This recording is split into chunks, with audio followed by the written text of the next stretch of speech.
En cas de catastrophe nucléaire, pourquoi est-ce que habiter un petit pays est plus risqué qu'habiter un grand pays? La catastrophe de Tchernobyl, dans les années 80, a induit une surface d'exclusion qui n'est pas habitable aujourd'hui, qui est l'équivalent d'un carré de 51 km sur 51 km. Cette zone est inhabitable, il est interdit d'y construire, on ne peut pas y cultiver des choses non plus parce que la radioactivité y est trop présente, et ce pour encore pas mal de temps. Si jamais une catastrophe nucléaire arrive dans un tout petit pays, comme le Luxembourg, la Suisse, la Belgique, eh bien, il y a un risque de condamner une très grande majorité des surfaces agricoles, voire des villes. Donc si on prend l'exemple de Tchernobyl, c'est arrivé en Ukraine, mais c'était un pays qui était très, très grand.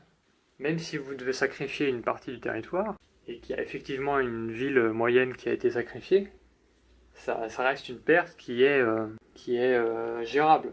Mais si jamais ce genre de problème se produit en Suisse, alors là c'est beaucoup plus différent et beaucoup plus grave.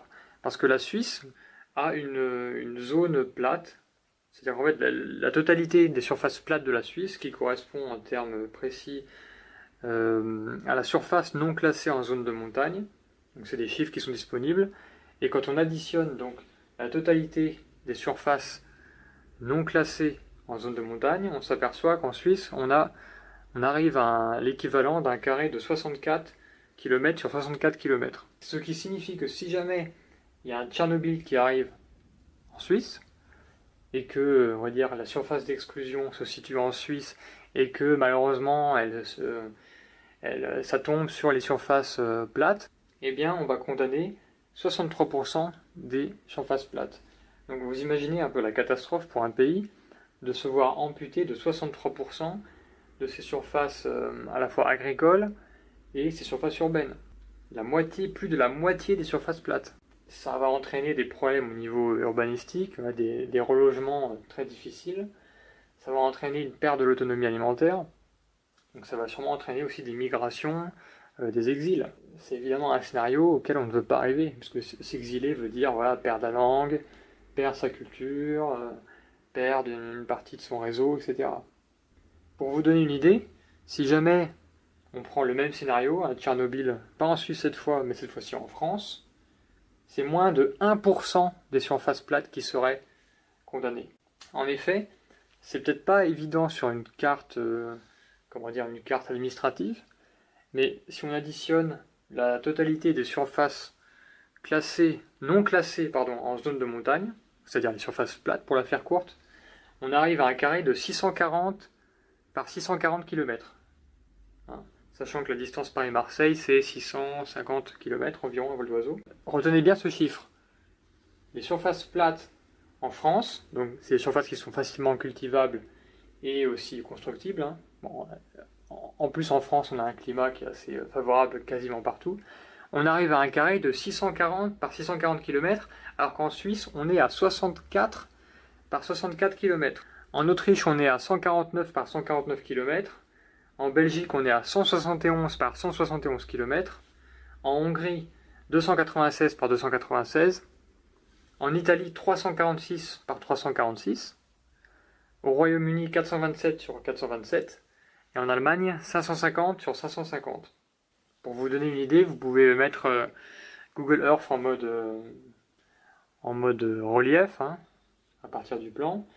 Et vous voyez très bien, en Suisse, vous avez quasiment que la partie nord qui est à peu près cultivable. Et encore, le climat n'est pas non plus n'est pas idéal. L'innovation qu'a représenté les centrales nucléaires s'est accompagnée de dangers, donc de malfonctions. Et ces dangers sont particulièrement importants pour les tout petits pays. Je pense notamment à tous les pays d'Europe centrale, qui sont pas mal criblés en centrales nucléaires. Je crois que la zone République tchèque, Hongrie, Slovénie, il me semble, il y a des centrales nucléaires. Et ça reste des très petits pays. Donc même l'Autriche qui est au milieu, si jamais il y a un problème avec la centrale et que le nuage va en Autriche, c'est l'Autriche qui va en subir les conséquences sur son économie. Donc faites attention aux pays qui sont vraiment trop petits. L'avantage en France, c'est que, alors certes, on a le nombre de réacteurs le plus élevé d'Europe, mais étant donné que le pays est très vaste, s'il y a un accident, la pression politique et la pression de la rue sera tellement forte que je pense qu'ils devront fermer au moins la moitié des réacteurs pour rassurer la population. Et donc, de toute façon, on sera sauvé, en partie. Donc, quelque part, oui, il y a un risque qu'il y ait un accident, mais pour qu'il y ait un deuxième, voire un troisième accident, c'est assez peu risqué. Et s'il n'y a qu'un accident, donc ce qui est tout à fait probable, alors ça reste maîtrisable. C'est ça l'avantage d'avoir un grand pays, en l'occurrence le plus vaste pays d'Europe. Et pas que des montagnes, hein. Là on parle bien des surfaces plates, quasi plates. Voilà, donc je pense que cet indicateur est assez utile, hein, pour sortir des indicateurs du type richesse par habitant, politique locale, etc. Il ne faut pas oublier aussi le patrimoine géographique que possède un pays.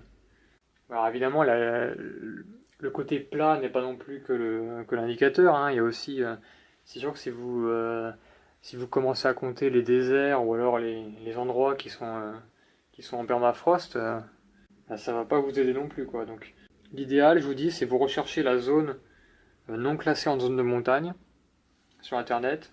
Si jamais c'est un pays comme la Suède, bah, vous enlevez les deux tiers, voire les trois quarts de la surface, hein, parce que c'est difficile à cultiver, à part pour des céréales ou sous serre. Et voilà, vous faites votre petit calcul pour savoir de combien dispose le pays et est-ce qu'il peut raisonnablement résister à un accident nucléaire qui contaminerait une partie de son territoire. Cette donnée est aussi utile par rapport au risque de guerre civile, en particulier si on a deux, voire plus de camps qui s'affrontent avec des gens qui ne veulent plus vivre ensemble, ce qui n'est pas non plus impossible, hein. Il y a des tas de pays qui se sont recomposés sur des fractures ethniques, religieuses. Voilà, il y a les Balkans, il me semble qu'il y a le Sud-Soudan aussi. Voilà, des pays qui se créent, des partitions qui se font. On le voit aussi ces temps-ci avec la Catalogne, qui cherche, enfin une partie de la population cherche l'indépendance. Et ça, quand on est un petit pays, c'est difficile d'y résister, hein.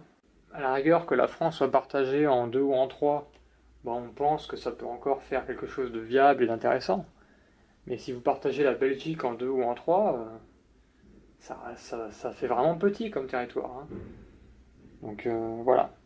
Pensez à ça. Pensez-y surtout si vous vivez actuellement dans un pays vaste et que vous souhaitez déménager dans un pays beaucoup plus petit. Voilà. N'oubliez pas cet indicateur. Merci de m'avoir écouté. Salut.